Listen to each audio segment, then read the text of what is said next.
Good morning, and welcome to the Bio-Techne earnings conference call for the first quarter of fiscal year 2026. At this time, all participants have been placed in a listen-only mode, and the call will be open for questions following management's prepared remarks. During our Q&A session, please limit yourself to one question and a follow-up. I would now like to turn the call over to David Clare, Bio-Techne's Vice President, Investor Relations. Please go ahead, sir. Good morning, and thank you for joining us. On the call with me this morning are Kim Kelderman, President and Chief Executive Officer, and Jim Hippel, Chief Financial Officer of Bio-Techne. Before we begin, let me briefly cover our safe harbor statement. Some of the comments made during this conference call may be considered forward-looking statements, including beliefs and expectations about the company's future results. The company's 10-K for fiscal year 2025 identifies certain factors that could cause the company's actual results to differ materially from those projected in the forward-looking statements made during this call. The company does not undertake to update any forward-looking statements because of any new information or future events or developments. The 10-K, as well as the company's other SEC filings, are available on the company's website within its Investor Relations section. During the call, non-GAAP financial measures may be used to provide information pertinent to ongoing business performance. Tables reconciling these measures to most comparable GAAP measures are available in the company's press release issued earlier this morning on the Investor Relations section of our Bio-Techne Corporation website at www.bio-techne.com. Separately, in the coming weeks, we will be participating in the UBS, Stifel, Stephens, Jefferies, Citi, Evercore, and NASDAQ healthcare conferences. We look forward to connecting with many of you at these upcoming events. I will now turn the call over to Kim. Thank you, Dave, and good morning, everyone. Welcome to Bio-Techne's first quarter earnings call of fiscal 2026.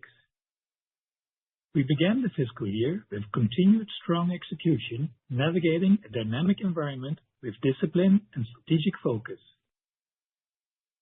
Despite these efforts, organic revenue declined 1% in the quarter, primarily due to clinical stage timing from a couple of large customers in our cell therapy business and the anticipated ongoing softness in biotech funding. The headwind in cell therapy reflects the inherent lumpiness of late-stage clinical programs, which is in this case driven by favorable FDA fast-track designations that support accelerated therapy approval timelines, yet they reduce near-term reagent demand.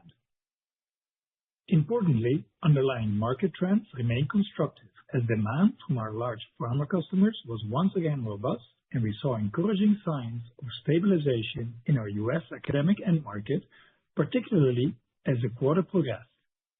Our ProteinSimple instrument franchise continued to build momentum. China delivered its second consecutive quarter of growth, and our spatial biology business resumed sequential improvement. Operationally, the team delivered sector-leading profitability with adjusted operating margin expanding 90 basis points year-over-year to 29.9%, exceeding our initial expectations. This performance reflects our deliberate focus on productivity and cost management while continuing to invest in the strategic growth pillars that will shape Bio-Techne's future. Now let's turn to the performance of our end markets, beginning with our biopharma customers, excluding cell therapy. The divergence between large pharma and emerging biotech spending patterns persisted in the first quarter. Revenue from our large pharma customers remained strong, increasing low double digits, reflecting continued demand for our tools and technologies. In contrast, the challenging funding environment in our biotech end market continued to weigh on spending behavior and resulted in high single-digit declines in Q1. Encouragingly, we are seeing early signs of stabilization in biotech activity levels. These include an uptick in M&A activity, favorable pharma in-licensing trends, and the potential for lower interest rates, all of which support a more constructive outlook for investment levels in emerging biotech companies. Global academic markets remain stable overall in Q1. A modest decline in U.S. academic business was offset by mid-single-digit growth in Europe, where demand trends remained healthy. But in the U.S., it was encouraging to see improvement in our run rate business as the quarter progressed. From a geographic standpoint, revenue declined mid-single digits in the Americas, while both EMEA and Asia delivered low single-digit growth.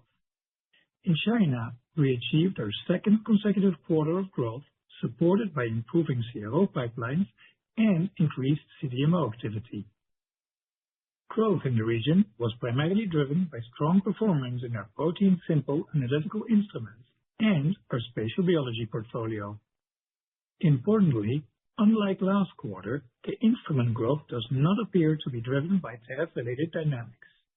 Instead, it reflects underlying demand strength, and we believe that the business is well-positioned for a return to stable growth in the region. Let's now turn to our growth pillars, beginning with the Protein Sciences segment, where end market dynamics led to a 3% organic revenue decline. In our cell therapy business, we were pleased to see a couple of our largest customers receive FDA Fast Track designation. This recognition enables an accelerated clinical development timeline and eligibility for priority review by the agency, and therewith potentially expediting both approval and commercialization of these next-generation therapies. As customers progress through the development project, they typically front-load purchases of the reagents needed for a full completion of a specific clinical phase in their program. We have seen this dynamic play out firsthand at Wilson Wolf, where customer ordering patterns moderated as their clients progressed through phase 3 clinical trials and shifted their focus to the regulatory filing necessary for FDA approval. This is typically followed by an inflection in demand and a revenue ramp as therapies gain commercial traction. It is this clinical stage timing dynamic that introduced greater lumpiness in our cell therapy business in this quarter. Continuing with cell therapy, I'd like to provide a brief update on Wilson Wolf. As a reminder, we currently own 20% of the company and expect to complete the acquisition of the remaining interest by the end of calendar 2027 or potentially sooner, contingent upon the achievement of certain milestones. Wilson Wolf is a developer and manufacturer of the market-leading G-Rex bioreactor line, which enables high-yield, cost-effective workflows for cell therapy manufacturing. The G-Rex also allows the scaling of production and therewith treat a greater number of patients efficiently. The G-Rex grant program has successfully seeded hundreds of early-stage cell therapy customers, and over half of those also utilize Bio-Techne's GMP reagents. We are very excited about the upcoming acquisition, as the combination of Wilson Wolf's bioreactors with Bio-Techne's GMP reagents, our media, and the ProPak cytokine delivery system create a compelling, lower-cost, and scalable manufacturing solution for cell therapy developers. Let's now turn to a suite of easy-to-use, fully automated proteomic analytical solutions, collectively known as ProteinSimple. These platforms are the preferred choice for fast, precise, and intuitive protein analysis. Utilization of our expanding install base remains very strong, as customers increasingly rely on these systems to automate both critical and routine laboratory workflows, driving higher productivity in both biopharma and academia. This growing reliance was reflected in the cartridge consumable pull-through, which resumed its double-digit growth trajectory in the quarter. We continue to advance innovation across all three of our ProteinSimple instrument platforms, enhancing functionality, productivity, and broadening their application scope. A key highlight is the upcoming launch of an ultra-sensitive cartridge for our fully automated SimplePlex immunoassay platform branded as Ella. These next-generation assays will deliver a 2 to 5-fold improvement in sensitivity over our current SimplePlex cartridge offering, enabling femtogram-level biomarker detection in plasma samples. This breakthrough holds significant promise for accelerating neurodegenerative disease research and positions Bio-Techne as a leader in this emerging and impactful field. Adoption of our high-throughput Simple Western platform called Leo continues to build momentum with large pharma customers who value its speed, simplicity, and sensitivity in protein quantification and detection. We are very pleased with Leo's commercialization as the platform has exceeded both revenue and placement expectations in its first 3 quarters on the market. Combine this initial momentum with a growing order funnel, and Leo is well positioned to become a standout performer in our instrument portfolio. Lastly, I'd like to highlight the continued success of our Maurice Biologics platform, which delivered its 6th consecutive quarter of growth. This QA/QC solution is benefiting from a current wave of increased bioprocessing activity. Looking ahead, we see recent U.S. manufacturing investment announcements by several large pharmaceutical companies as a potential catalyst for accelerating growth in this business. And finally, our core portfolio of research use-only reagents, including our industry-leading catalog of over 6,000 proteins and 400,000 antibody types, continues to demonstrate its enduring value to customers, even amid challenging end market conditions. In the first quarter, sales of our core reagents remained consistent with the prior year, underscoring the resilience and the essential nature of these tools in supporting foundational research across disciplines. Now let's turn to our diagnostics and spatial biology segment, beginning with our spatial biology portfolio. In Q1, we delivered low single-digit growth in our RNAscope product suite, which enables biopharma and academic researchers to detect and visualize RNA and short microRNA sequences at the single-cell level within intact tissue samples. We will further strengthen our leadership in spatial biology with the launch of Proximity Scope, the first product to enable researchers to interrogate functional protein-protein interactions. This novel assay adds a powerful new dimension to multi-omic RNA and protein detection. By introducing this additional layer of information to spatial biology, Proximity Scope enhances researchers' ability to unravel complex biology and its connections to disease. It also embeds Bio-Techne's spatial chemistries more deeply into automated translational research workflows. Momentum also continued with our Comet instrument, which saw solid double-digit growth in bookings year-over-year. Its fully automated multi-omic capabilities are increasingly valued by academic and biopharma customers and enable the discovery of novel biological insights.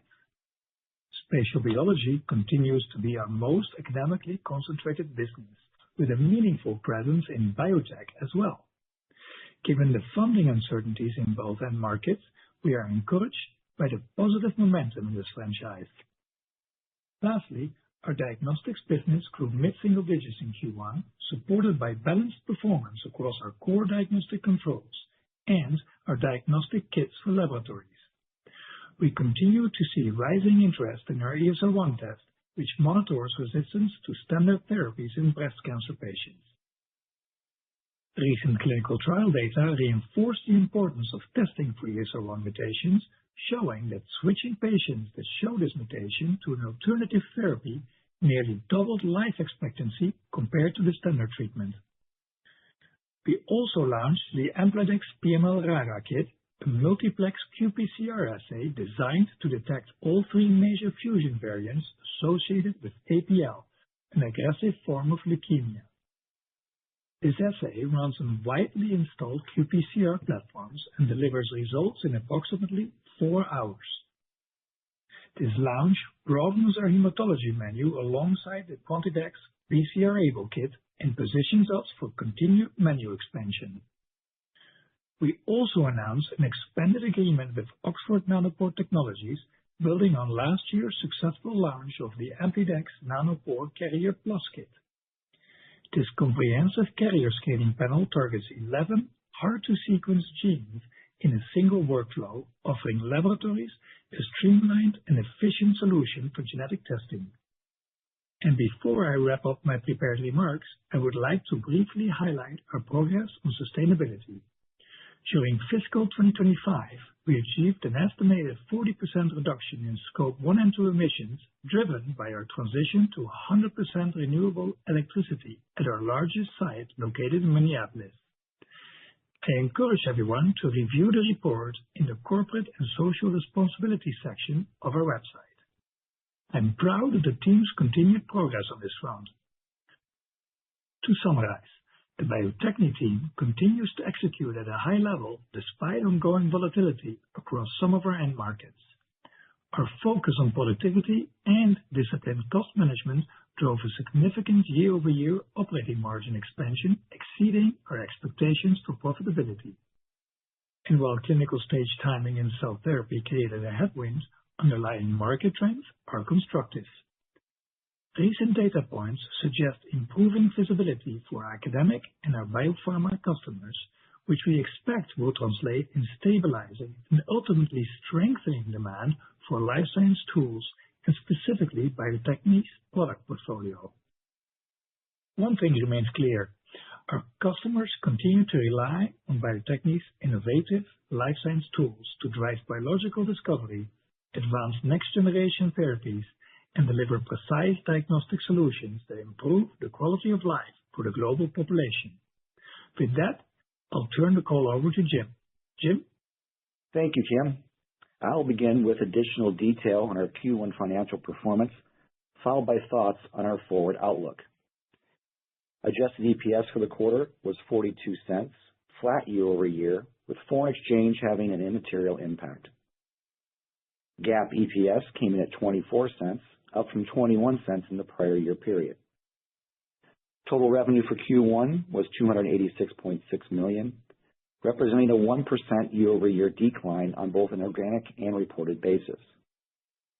Foreign exchange contributed a 1% tailwind, while businesses held for sale created a 1% headwind. Excluding the timing impact from our largest cell therapy customers who received FDA Fast Track designation, organic growth was plus 1% for the quarter. From a geographic lens, North America declined mid-single digits as strength from large pharma was offset by order timing in cell therapy and continued funding pressure in biotech. Europe grew low single digits, led by consistent performance in academia, while Asia also posted low single-digit growth, marking its second consecutive quarter of sustained momentum. By end market, biopharma declined mid-single digits overall. However, excluding our largest cell therapy customers, biopharma grew low single digits, driven by strong pharma demand but partially offset by biotech softness. Academia was flat with solid growth in Europe, balancing modest declines in the U.S. Below the revenue line, adjusted gross margin was 70.2%, up from 69.5% last year. The improvement was driven by the Exosome Diagnostics divestiture and ongoing productivity initiatives. Adjusted SG&A was 32.1% of revenue, nearly flat versus 32.2% last year. R&D expense was 8.2%, also stable compared to 8.3% in the prior year. This consistency reflects the benefits of structural streamlining and disciplined expense management, partially offset by targeted investments in strategic growth initiatives. Adjusted operating margin reached 29.9%, up 90 basis points year over year. This improvement was fueled by the Exosome Diagnostics divestiture and productivity gains, partially offset by volume deleverage. Our better-than-expected margin reflects deliberate management of productivity and cost containment measures aimed at maximizing operating leverage in a dynamic environment. Below operating income, net interest expense was $1.8 million, up $0.7 million year over year due to the expiration of interest rate hedges. Bank debt at quarter end stood at $300 million, down $46 million sequentially. Other adjusted non-operating income was $2.7 million, down $1.3 million from the prior year, primarily due to foreign exchange gains last year related to overseas cash pooling arrangements that did not recur. Our adjusted effective tax rate was 22.3%, up 80 basis points year over year, driven by geographic mix. Turning to cash flow and capital deployment, we generated $27.6 million in operating cash flow during our Q1, with $5.4 million in net capital expenditures. The year-over-year decline in operating cash flow was due to the timing of cash tax payments. We returned $12.4 million to shareholders via dividends and ended the quarter with 156.4 million average diluted shares outstanding, down 3% year-over-year. Our balance sheet remains strong with $145 million in cash and a total leverage ratio well below 1x EBITDA. M&A continues to be a top priority for capital allocation. Now let's review our segment performance, beginning with Protein Sciences. Q1 reported sales were $202.2 million, down 1% year-over-year. Organic revenue declined 3% with a 2% benefit from foreign exchange. Excluding the cell therapy timing impact, organic growth was +1%. Growth was led by our proteomic analytical tools business, with notable strength from large pharma customers. Protein Sciences operating margin was 38.4%, down 100 basis points year-over-year, primarily due to volume deleverage and promotional activity, partially offset by operational productivity. In our Diagnostics and Spatial Biology segment, Q1 sales were $79.5 million, down 4% year-over-year. The divestiture of Exosome Diagnostics negatively impacted reported growth by 7%, resulting in 3% organic growth for the segment. Diagnostics products grew mid-single digits, while spatial biology was flat. It's worth noting that this segment grew mid-teens organically in the prior year, creating a challenging comparison. Segment operating margin improved to 11.2%, up from 5.1% last year, driven by the Exosome Diagnostics divestiture and productivity initiatives. We expect continued margin expansion as our Comet spatial biology platform scales. In summary, the team delivered strong execution in Q1 despite persistent market headwinds, including biotech funding pressures, NIH budget uncertainty, and lingering tariff concerns. Encouragingly, recent data points suggest improving end market clarity. While biotech funding remains down approximately 19% year-to-date through October, industry reports show a 6% sequential increase in our Q1, and October making the strongest funding month of calendar 2025. Combined with recent large pharma pricing and onshoring agreements with the U.S. administration, we anticipate improving conditions for biopharma. On the NIH front, September outlays rose 8% year-over-year, closing the government's fiscal year on a strong note. While the current government shutdown clouds visibility into the fiscal year 2026 budget, both Senate and House appropriation bills suggest a flat NIH budget year-over-year. Encouragingly, we saw signs of stabilization in the U.S. academic market as the quarter progressed. As Kim noted, we're excited about the FDA Fast Track designation awarded to our largest cell therapy customers. These designations accelerate clinical timelines but reduce near-term reagent demand. Following strong ordering in early fiscal year 2025, these customers are now progressing through their phase 3 trials, resulting in a temporary slowdown in reagent purchases.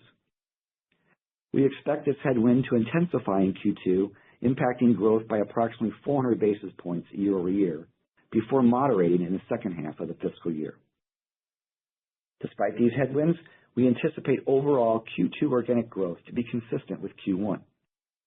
This outlook reflects continued strength in pharma, renewed growth in China, a rebound in spatial biology, and gradual stabilization in U.S. academic and biotech end markets. As we lap prior year headwinds that began with the U.S. administration's policy changes in early calendar 2025, we expect a return to positive organic growth in the second half of the fiscal year.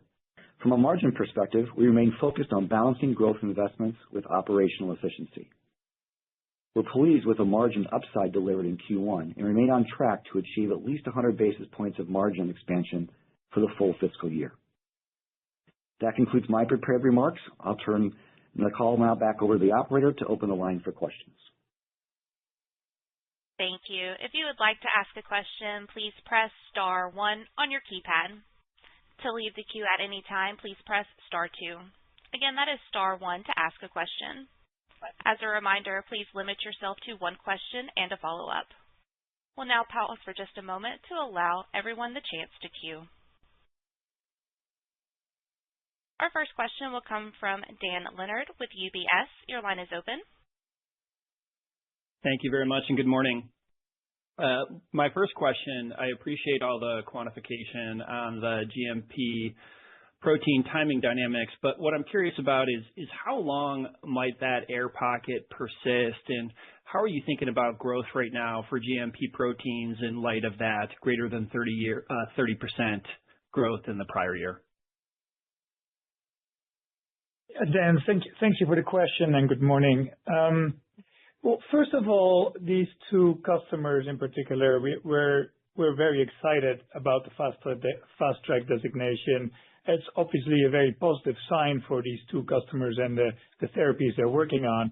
But as you understand, short term, this gives us a headwind. And to be precise, this Q1, we saw a headwind of about 200 basis points based upon this phenomenon. It's on top of a prior year of 60% organic growth. For Q2, that will be worse. So Jim already mentioned 400 basis points, which would then lap a 90% prior year organic growth in cell therapy. And from there, the second half of the year, the headwinds will fade. In the meantime, what we will continue to do is to build the funnel. Right now, we're sitting at 700 customers, 85 in clinical phases, 16 of those in phase 2 and 5 in phase 3. And we are also very positive about the underlying recovery in the biotech markets. So, that will then result in us having to manage through this valley. I think we've positioned the company really well to continue to protect the bottom line, and we're very positive about all the other underlying strengths. So that's basically how we see the year rolling out. Understood. Thank you for that. And my follow-up, Kim, are you still managing the business as a low single-digit grower in fiscal 26, or have those plans changed given the Q1 result and the upcoming comp you're facing here in Q2? No, not at all. No change there. As I mentioned, of course, the good news of these fast track approvals was somewhat of a short-term surprise for us, but our commitment and our conviction of cell therapy markets doing great over time remains exactly the same. And with some positive signs from the other end markets that we serve, we feel that the low single digits for the year is still very, very feasible. And as you saw from the Q1 margins, we've managed to protect the bottom line even with a little bit of a headwind. We will always want to be on the safe side of that, but in the meantime, we're ready for higher volumes in all the other product lines and for accelerating results. Thank you. Our next question will come from Matt Larew with William Blair. Your line is open. Hi, good morning. Maybe I'll just follow up on that point there. Kim, you referenced the headwind accelerate, I think, to 400 basis points in the fiscal second quarter, but still targeting low single digits for the business for the year. So it sounds like you are seeing an improvement in the underlying core, and I think that would suggest sort of mid-single digit growth in the back half of the fiscal year, which maybe is consistent with what some of your peers have said, 3 to 6. So can you maybe just speak to CTX, how you see the balance that you're unfolding in light of the macro dynamics you referenced? Yeah, Matt, hi, this is Jim. Thanks for the question. I'll jump in on this one. So you are correct. I mean, we are in the underlying business. We're seeing, I'd say, a gradual improvement / acceleration of our end markets and our relative performance. So as I talked about, if you exclude just these two cell therapy customers, our organic growth would have been 1% for the company.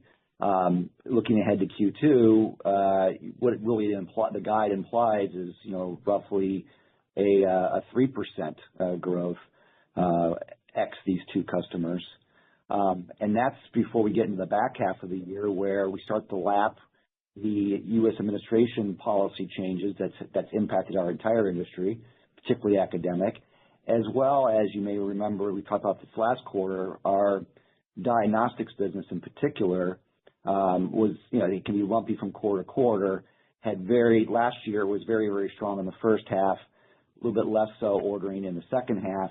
and that pattern is a bit flipped this year, where we're expecting a stronger ordering pattern in the second half versus the first half. So both the markets gradually improving, our specific product lines, namely our spatial, our protein simple product line, and even the region in Asia overall, but especially China, are all seeing some very nice positive momentum. Combine that with, lapping easier comps in the second half of the year, suggests a continued strength in underlying performance absent these two customers. Okay, great. That's really helpful, Jim. And then, on the biotech side, you referenced sort of the variety of improving macro indicators, and obviously recently some of the nice news on biotech funding. Historically, you've thought about kind of a 2 to 3 quarter lag there. I'm curious, given how long we've sort of been in the doldrums, if you expect that to be the same timeline, or perhaps you've already started to see some signs of life from some of your biotech customers who might feel better about the interest rate environment and their ability to raise capital. Yeah, Matt, I'll take it. Good morning. So we feel that biotech funding, as you referred to over the last couple of months, has definitely increased. Specifically, the last month has been very, very positive. The lower interest rate environment also is helpful. Increased levels of M&A, much higher than prior year. And then we also see a very encouraging number of licensing deals into biopharma, making it a more investable space, and therewith we feel positive about the momentum in there.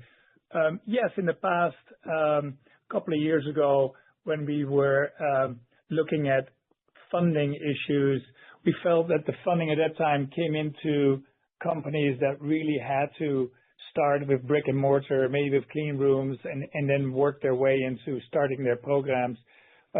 Currently, in some occasions, that might still be the case, but we feel that overall infrastructure is in place and that many companies are fundraising to kick their programs off and or to add some of the programs, and that will create an environment where the dollars probably will flow much quicker to us than the 2-3 quarters we've mentioned in the past.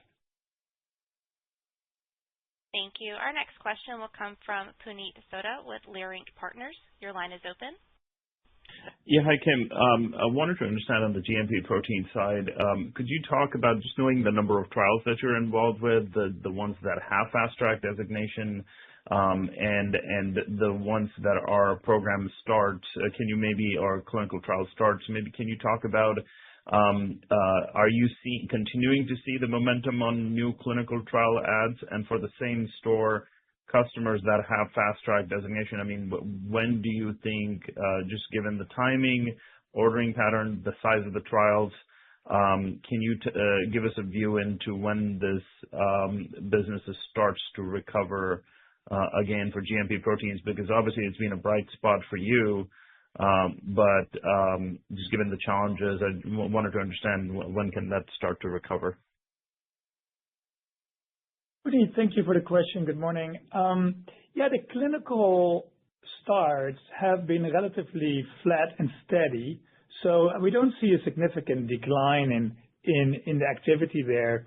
There's certainly some turnover. There are new companies that are starting new clinical trials, and there are companies that are actually adding to their number of clinical trials. We've also seen some exits and cancellations, basically a maturing of the market where 3-4 years ago, basically any novel technology or any novel treatment was getting funded.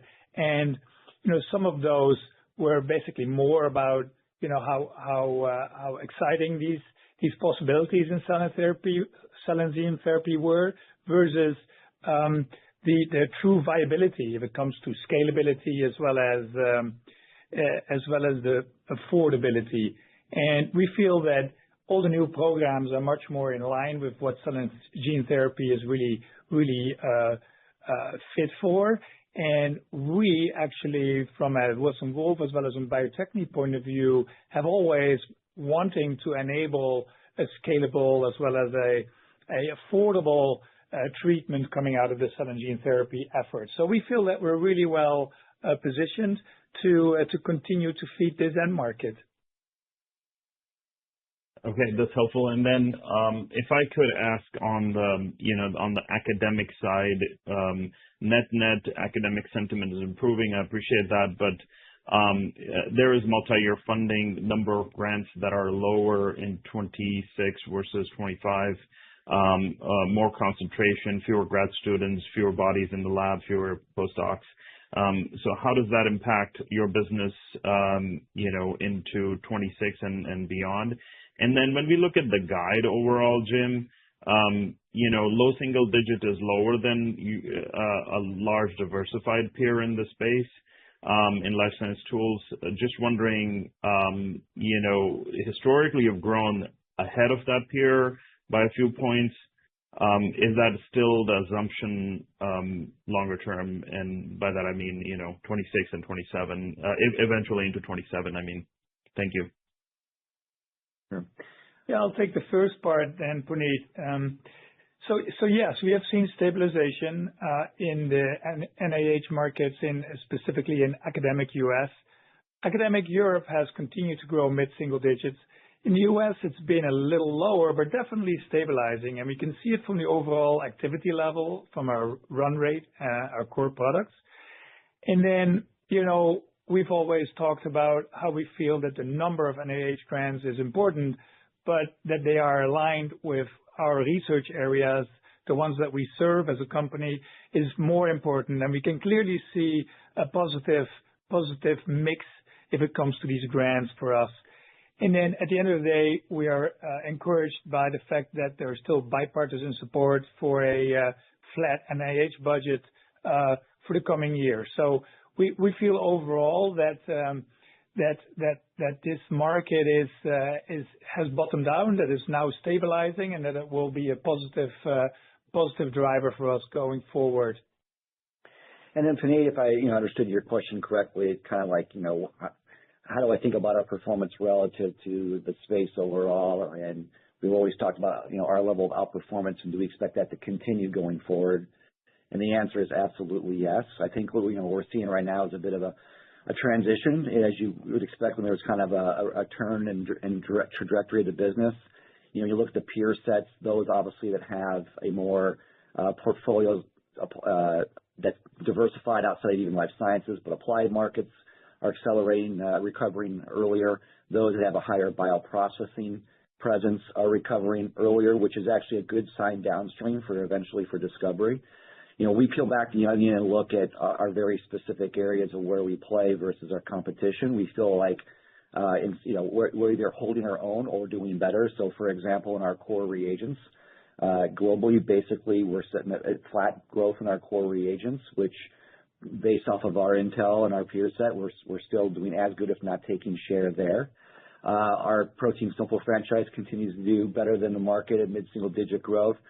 Our spatial biology franchise has been hampered by their academic presence, but we've seen a turn of momentum there this most recent quarter, and we're seeing that momentum continue here in the second quarter. So we believe that will get back to the trajectory that we're used to seeing. And then, cell therapy has been one of the reasons for our outperformance in the past, and that's going to be a bit of a headwind for us in the coming quarters. But once we lap those, and particularly once we get into fiscal year 27, we'll be completely behind those tough comps with these two specific customers, and that will continue to be an accelerator of growth relative, we think, to our peers. So hopefully that gives you enough detail to noodle on, but that's how we think about it. Thank you. Our next question comes from Patrick Donnelly with Citi. Your line is open. Hey guys, thanks for taking the question. Maybe one on the Wilson Wolf piece. I'll always try to keep tabs on that. Can you just give an update as to what the quarter looked like there, what the momentum looks like? Is there potential for anything to trigger before the end of that, the timeline, even if they don't hit some of those milestones? Would love just a little more color on how you're thinking about that piece. Patrick, thank you for the question. Yes, Wilson Wolf had a flat quarter. Also, looking at some of the biotech headwinds from the past couple of quarters from a funding perspective. Overall, the 12 months trailing sits at mid-teens, low to mid-teens. And we feel that overall that business is also very well positioned to accelerate again to their numbers entitled growth rates. And we feel that will be a great acquisition serving the cell therapy market. The question regarding the triggers, whether we would be able to own it earlier, I bet that John Wilson will still think that he will be able to meet the EBITDA triggers. But we're supportive, of course. But with the current market conditions and some of the headwinds, it will be a little tougher, which for us basically doesn't make a huge difference because the deal is structured in a way, and you know how it is structured, that at the end of the day, we would pay 4.4 times 12 months trading revenues.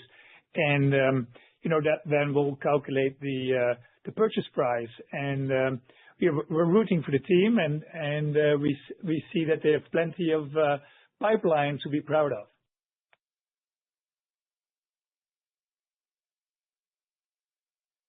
Thank you. Our next question will come from Dan Arias with Stifel. Your line is open. Hey, good morning, guys. Thank you. Jim, apologies for going back on the same question that was asked about 2Q, but I just want to make sure I understand the cadence here. Because it sounds like you feel like demand has troughed and it's on its way back, and now it's really kind of just about rounding the corner on growth itself. So plus 1% organic this quarter, ex the GMP customers, and you're expecting the same thing next quarter, ex those accounts, 3% without them, so 1% with them, presumably, despite the comp being 5 points more difficult. So like the underlying momentum that you guys are talking about basically feels like it can drive 500 basis points or so of sequential improvement in the context of the compares, excluding these two accounts, obviously. Yeah. So let me just I'll repeat what I said my comments to make sure I'm clear. So yes, you're correct that in this current quarter, we just passed Q1, adjusted for these two customers of cell therapy out of our numbers, we would have grown 1% overall. And looking at Q2, these same two customers provide a 400 basis points headwind, but we're projecting the same overall growth that we had in Q1. So that would imply that the underlying business outside of these two customers accelerates to 3% organic growth from the 1% we had this quarter. I see. Okay. And then can you just maybe refresh us on what kind of 80-20 type rule exists when it comes to these cell therapy accounts? I mean, there's obviously a concentration here. So, for instance, what portion of the GMP revenue base is coming from the two customers or, say, the 5 phase 3 partners that I think you mentioned that you have?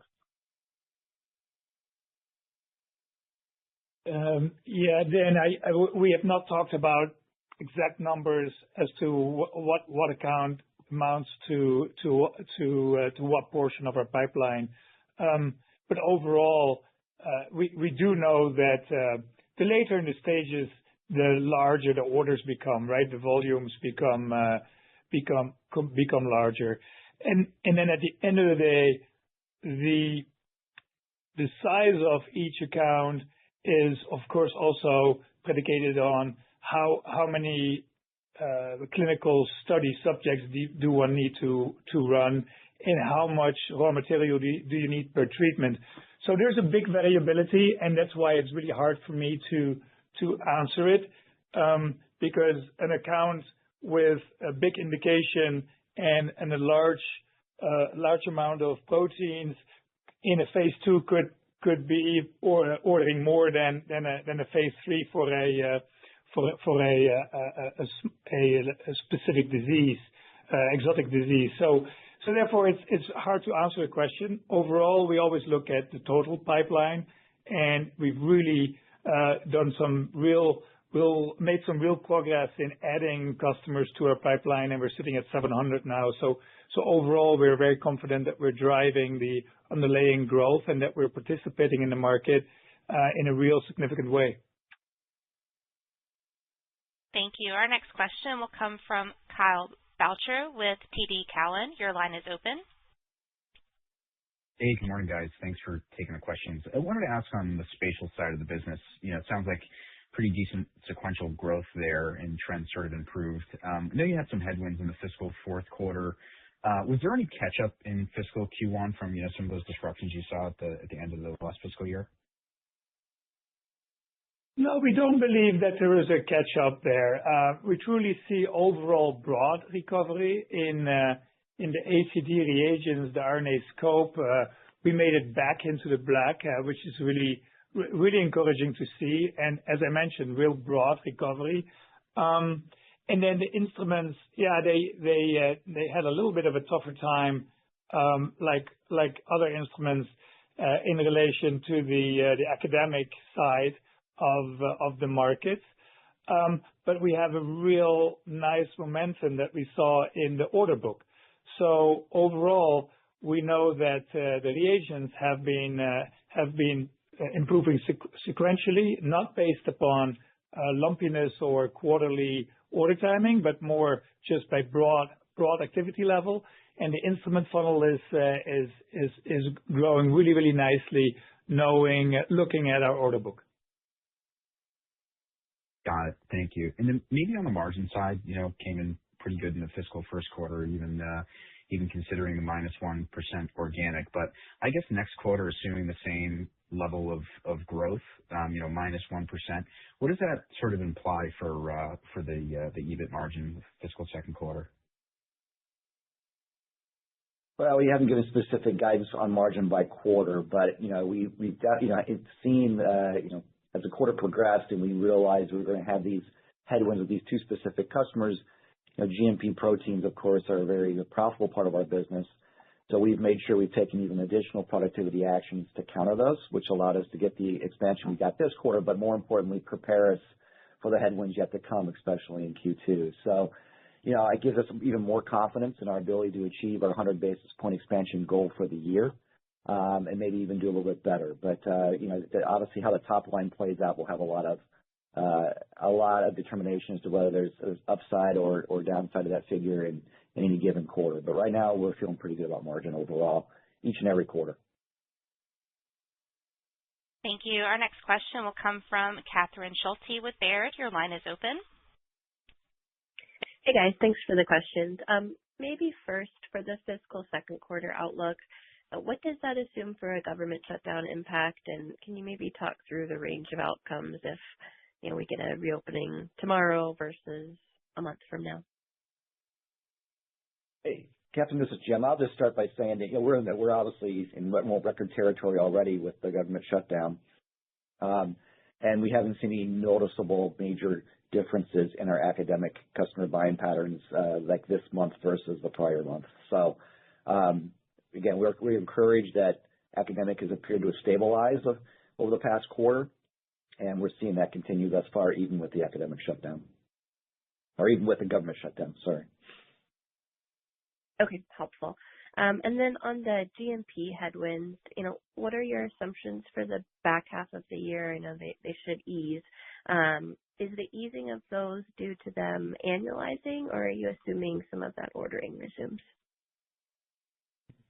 It's really more about how much they ordered in the first half of last year, these two customers, versus the second half. And they ordered less in the second half than they did in the first. There still will be a headwind. And it will definitely be less than what we saw in Q2. And we'll give you more ideas as the quarter approaches in terms of what we're seeing from these two customers this time next quarter. But as of right now, we're not assuming much of any buying for these two programs, and it's still a headwind in the second half, but not as severe. Thank you. Yeah, the comparables become easier, right? Comparables become easier, Kathleen, and in the meantime, these companies also need to start validating processes and their manufacturing. So we feel that the second half will be less impacted by this phenomenon than the first. Thank you. Our next question will come from Justin Bowers with Deutsche Bank. Your line is open. Hi, good morning, everyone. So in the prepared remarks, you talked about instruments that could benefit from the onshoring and reshoring dynamic. Can you point to which cohort of instruments across the portfolio that might be the biggest beneficiaries of this, and potential timing of when we might see some benefit from that? Yeah, thanks for the question. In particular, we are thinking about our biologics instrument line. It's been growing really nicely compared to market, and we feel it's taking market share in several applications that it serves. And as you can imagine, with onshoring, with more locations, companies typically will utilize similar instrumentation and methods as they did in their primary location. So we feel that we can copy our successes that we've booked in Europe and in the past in this particular end market in large pharma, and that will translate to some momentum going forward. Thank you. Thank you. Our next question will come from Daniel Marowitz with Evercore ISI. Your line is open. Hey, guys. Thanks for taking my questions. Good morning. I have a couple quick ones. So first, on cell therapy customer order timing, I just want to make sure I understand the driver here correctly. And sorry for asking another question on this. Have these customers who received FDA Fast Track already placed orders for their phase 3 clinical trials, and you've already recognized revenues for those phase 3 projects, and now you're just waiting for them to go commercial? I just want to make sure I'm understanding that right. Yeah, thanks for your question, and don't apologize. I mean, it's obviously a real result driver for this quarter specifically. Now, the Fast Track designation, yes, after your initial results, and in these cases, while in phase 2, the Fast Track designation would give you a whole path to accelerate your clinical studies, and we feel that these customers, and of course there's always a firewall, but we feel that these customers have ordered enough to finalize their clinical trials. And that's not uncommon. Typically you buy your raw materials in quantities to make sure you don't have to deal with a new lot of raw materials during your clinical trials. So yes, the materials for their phase 3, for what they have to do, would already, in our assumptions, have ordered last year, and the materials that you would need for commercialization and for validation of your production lines, we feel is still to come. Understood. That's helpful. Thank you. And then the second one, you mentioned promotional activity in protein sciences when talking about the margins there. Can you talk about these activities? Where were they focused, and would you expect them to continue in the coming quarters? And then I just had one more quick question at the end. Yeah, I'll try to take that. This is Jim. So, on the promotional activities, as you can imagine, we all know the academic environment is tough right now. Biotech environment has been tough, and so therefore, you want to make sure that you stick with your customers in good times and bad, and so that means, perhaps a little bit heavier discounting, promoting certain product lines, helping with their solutions. So it's really more about supporting our academic and biotech customers as they go through a tough time right now. And so those additional promotional activities, I think, helped our absolute performance relative to those markets as well. So at the end of the day, it paid off. Yeah, and if I add to that, our grant, as well as some promotions to get into projects early on, even in tough times, we, especially from the story that we just went through, you could clearly identify that being in a project or and driving the funnel of companies and or projects that are using your materials is very important. So in constrained markets, we want to make sure we build the funnel and actually double down on all the projects that are currently going on. They're obviously very viable and important because they're still getting invested in. So being part of those is of the utmost importance to make sure that you can continue to accelerate and outperform the rest of the market, and that's exactly what we're doing. Okay, and then my last one, it's impressive you were able to deliver on margins and EPS despite the customer timing in a very high margin business. I'm curious if there was anything you wanted to call out that helped flex the business to make that happen. One thought that came to mind is maybe once you had less XODX reinvestments and you let more of it drop down to the bottom line. And then what's expected for the balance of the year? Anything you wanted to call out on that front? I mean, yeah. So, as we talked about, we continue to want to balance our cost initiatives and productivity initiatives with reinvestment back into our growth drivers. And, it's a lever we have to work with. And so, it's a combination, I'd say, of the timing of some of those investments, perhaps pushing them out to later in the year in some cases, but also accelerating on the productivity front. So we initiated some new streamlining activities this quarter, which bolstered our efficiencies and will set us up, to be able to continue to deliver that margin performance even with these new headwinds that we're facing here with the cell therapy. Thank you. That brings us to the end of today's meeting. We appreciate your time and participation. You may now disconnect.